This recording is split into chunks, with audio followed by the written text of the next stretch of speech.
তো সকাল 4:30টার থেকে উঠে কাম ধরেছি একেবারে। এই যে দেখুন ঘরটি আধা হয়ে গেছে, তো আধা বাকি আছে। তো এগুলোও একটু একটু একটু কাম করতে হয়, তবে সে শরীরটাও ভালো থাকে। আজকে নিয়ে 2 দিন হয়ে গেলো বাপের বাড়িতে আসা। তো এই যে একটু কাম ধরিয়ে দিলাম সকাল সকাল। তখন বাজে 4:30।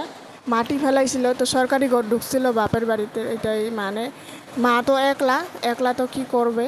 তো কামের মানুষ ডাকছিল, 1 দিন 2 দিন কাম কইরা তারপর আর কাম করলো না। এক ঘরের মাটি পাথরগুলো বালু পাথরগুলো ভরাইলো, আরেক মাটি মানে আরেক ঘরের বাকি ছিল, এটা হলো।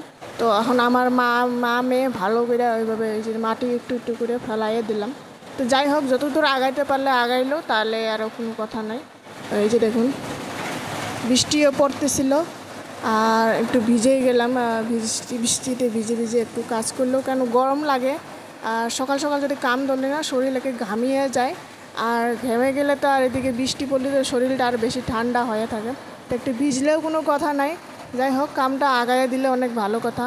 একদম মা তো একলা, বাবা তো নাই আমার, তো একলা একলা মা মানে মাটারে কীভাবে আমি একলা কাজ করাই। তো ভাবলাম আমিও সাথে সাথে করি। তো এই যে কাম ধরিয়ে দিলাম একটু একটু করে, অল্প অল্প করে আমিও ভরিয়ে দিলাম। মা ওইদিকে এক সাইডে ভরতেছিল। তো অনেক মানে 3-4 ট্রেক্টর মানে মাটি ফেলাওয়া হয়েছে। তো 2 ট্রেক্টর মতো ওই ভিতরে এক রুমে লাগিয়ে যাবা।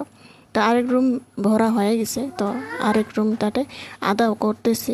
তো আদা হয়ে গেছে। তো এই যে বৃষ্টিও থেমে গেছে, তো এখন কাজ দামাদম করি। এখন বাজে 6টা। তো অনুরাধাও উঠে গেছে।